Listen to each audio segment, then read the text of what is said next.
जय माँ मंगला। मो नाम हूँ दिलीप कुमार साहू। मु भिकुपुर ग्राम बासिंदा। आज आमर नूतन मंदिर भैरवी मंदिर प्रतिष्ठा दिवस। आज माँ मंगला वार्षिक उत्सव 14तम वार्षिक उत्सव आउ महासमारोह पालित होची। आपणकर जो कलश यात्रा आमर हूँ 108 कलश यात्रा दीर्घ दिन धरी ये चली 14 वर्ष होगला।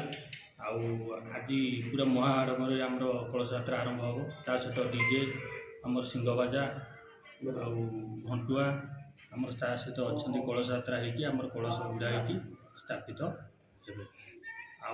भैरवी मंदिर नूतन मंदिर आम प्रतिष्ठा हम नुआ मूर्ति आमर आसी स्थापना करा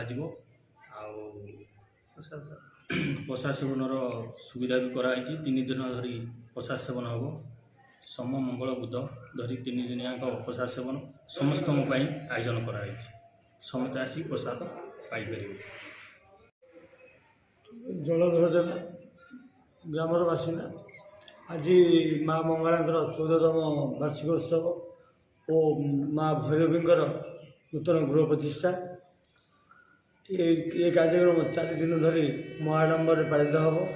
आज कलश यात्रा 4 दिन जाक सांस्कृतिक कार्यक्रम चलो और प्रसाद सेवन व्यवस्था अच्छी। धूमधाम गाँव प्रत्येक लोक आम मंगला पिला संपर्क पिला समस्ते सहभागितार ये कार्यक्रम सुरखुरी चलती।